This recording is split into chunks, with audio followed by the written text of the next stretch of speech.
Corona دنیا پہ ایسا چھایا کہ بہت ایسی اہم چیزیں ہیں جن سے آپ کو آگاہ کرنا اور بتانا بڑا ضروری ہے، اکثر رہ جاتا ہے۔ ایسی ایک خبر ہے کہ ایران نے سعودی عربیہ کے ساتھ مذاکرات کے لیے آمادگی ظاہر کر دی ہے، یعنی سعودی ولی عہد محمد بن سلمان سے ایک قدم آگے بڑھتے ہوئے ایران نے واضح کر دیا کہ معاملات کو حل کرنے کے لیے سعودی عربیہ سمیت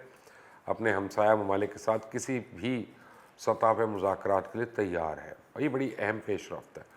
مسلم دنیا اور اس خطے کے لیے اہم تو ہے ہی، لیکن اس سے پاکستان پر بہت خوشگوار اثرات ہو سکتے ہیں۔ اگر آپ دیکھیں تو ایک جانب امریکہ اس خطے یعنی افغانستان سے نکل رہا ہے، دوسری طرف پاک بھارت بیک چینل رابطے کے نتیجے میں ملک کی مشرقی سرحدوں پہ کشیدگی میں کمی کا امکان ہو رہا ہے، اور تیسری طرف ایران اور سعودی عربیہ کے مابین خوشگوار بیانات کے تبادلوں سے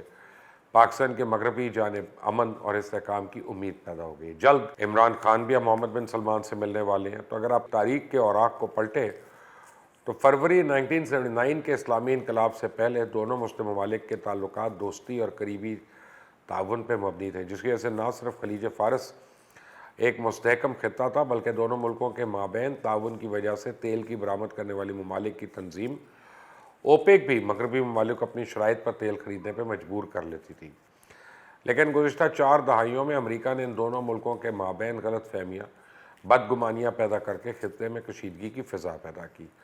پر اب لگتا ہے کہ حالات بدل رہے ہیں، پلٹا کھانے لگے ہیں۔ ایران نے محمد بن سلمان کے بیان پہ اپنا رد عمل جاری کرنے میں دیر نہیں کی، اور انٹرویو نشر ہونے کے 2 دن بعد ہی ایرانی وزارت خارجہ نے ایک بیان جاری کیا، جس میں حکومت ایران نے سعودی ولی عہد کے بیان کا خیر مقدم کیا، ان کے خیالات سے اتفاق کرتے ہوئے امید ظاہر کی کہ ایک دوسرے کے بارے میں تعمیری رویہ اختیار کر کے باہمی اختلافات کو بات چیت کے ذریعے دور کرنے کی راہ اپنا کر دونوں ملکوں کے تعلقات ایک نئے باب کا آغاز ہوگا۔ اب محمد بن سلمان کے بیان کا فوری خیر مقدم کر کے ایران نے ثابت کر دیا کہ تہران ریاض کے ساتھ مصالحت اور تعاون کی برابر خواہش رکھتا ہے، اور گزشتہ چند برسوں میں ایران اپنی اس خواہش کا متعدد بار اظہار بھی کر چکا ہے۔ لیکن دوسری جانب مثبت رد عمل نہ آنے کی وجہ سے اس سمت ابھی تک کوئی پیش رفت نہیں ہو سکی، لیکن دنیا کے دیگر خطوں کی طرح مشرق وسطیٰ میں بھی حالات کی تبدیلی آ رہی ہے۔ اگر آپ غور کریں تو مشرق وسطیٰ کے حالات کافی تیزی سے تبدیل ہو رہے ہیں۔ سعودی عربیہ عراق، شام، لیبنان اور خلیج فارس کے دیگر علاقوں پر ایران کے توسیعی عزائم کا الزام عائد کرتا رہا۔ 2015 میں یمن میں فوجی مداخلت اس پالیسی کا حصہ تھی، لیکن یہ پالیسی اپنے مقاصد کے حصول میں ناکام رہی۔ اب صورتحال یہ ہے کہ سعودی عربیہ یمن کی جنگ سے اپنی جان چھڑانا چاہتا ہے۔ اس نے حوثیوں کو جنگ بندی کی تجویز پیشکش کی، جو مسترد ہو گئی۔ اب سعودی عرب یمن میں جنگ بندی کے لیے ایران کی مدد حاصل کرنے کی شاید کوشش کرے۔ گزشتہ مہینے عراق میں ایرانی اور سعودی اہلکاروں کے درمیان ہونے والی خفیہ مذاکرات کا مقصد بھی یہی تھا۔ محمد بن سلمان نے ایران کے ساتھ بات چیت کے ذریعے جن مسائل کو حل کرنے کی ضرورت پہ زور دیا، اس میں شام، لیبنان اور عراق پہ دونوں ملکوں کے مابین اختلافات کے علاوہ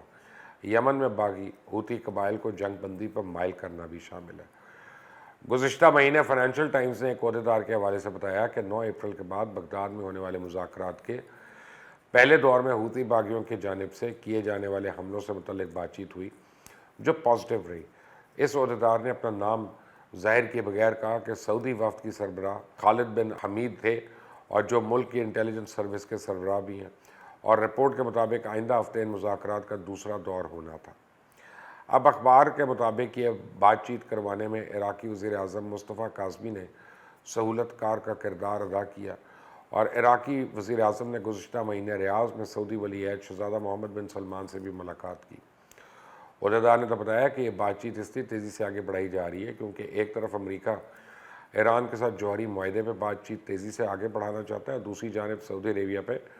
حوثی باغیوں کے حملے بھی جاری ہیں۔ برطانوی اخبار کے مطابق ایک اور عہدیدار نے سعودی عربیہ اور ایران کے مابین ہونے والی بات چیت کے بارے میں کہا کہ دونوں ممالک کے مابین تعلقات میں بہتری لانے کی کوشش میں عراقی وزیر اعظم کے ایرانی نظام کے اندر اچھے تعلقات کا بھی کردار ہے۔ اب ایرانی صدر حسن روحانی، جن کی صدارت اگست میں ختم ہو رہی ہے، وہ اس سے قبل یہ کہہ چکے ہیں کہ عرب حلیفوں کے ساتھ دشمنی کو کم کرنا چاہتے ہیں۔ اگرچہ ایران اور سعودی عربیہ کے مابین اختلافات کے فوری خاتمے کی توقع تو نہیں کی جا سکتی، لیکن ایرانی وزیر خارجہ جواد ظریف نے حوثی باغیوں کے ایک وفد کے ساتھ ملاقات میں یمن میں امن کے قیام کے لیے جنگ بندی پر جس طرح زور دیا اور سعودی ولی عہد کے انٹرویو کا جس طرح خیر مقدم کیا، اس سے تو امید ہو سکتی ہے کہ ان ملکوں میں محاذ زرعی سے پاک تعلقات کا آغاز ہو جائے گا۔ اہل نظر میں خلیج فارس اور اس کے آس پاس کے پانی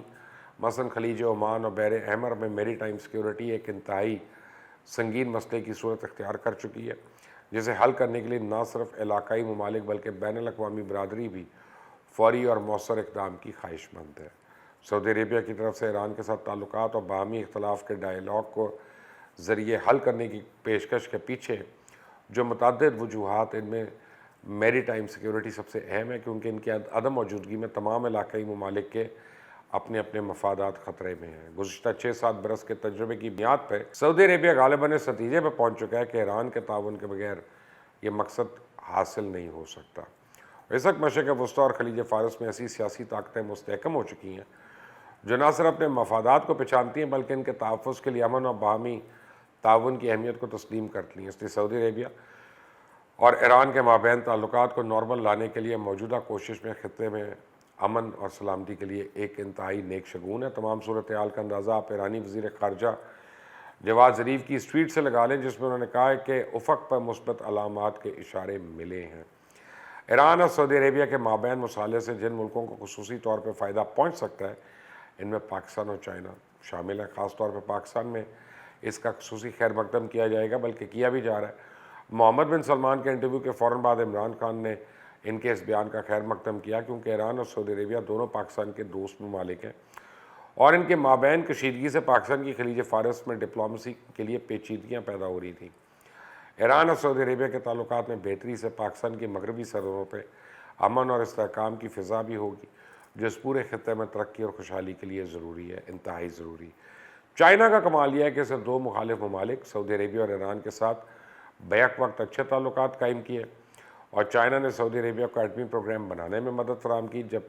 سے ایران نے اپنا ایٹمی پروگرام شروع کیا، سعودیہ کو اپنی سلامتی کے خدشات لاحق ہو گئے۔ اس کے جواب میں اس نے بھی ایٹمی پروگرام پہ کام شروع کر دیا۔ گو امریکہ اور سعودی عربیہ بہت قریبی اتحادی ہیں، لیکن ایٹمی پروگرام میں سعودی عربیہ کو چائنا سے تعاون ملا۔ چائنا نے سعودی عرب اور متحدہ عرب امارات کو ڈرون طیارے بھی فروخت کیے۔ چائنا کی سب سے بڑی ٹیلی کام کمپنی ہواوے اپنا 5G نیٹ ورک کا سب سے زیادہ کاروبار عرب ممالک میں کر رہی ہے، اور امریکہ نے عرب ملکوں پہ زور ڈالا ہے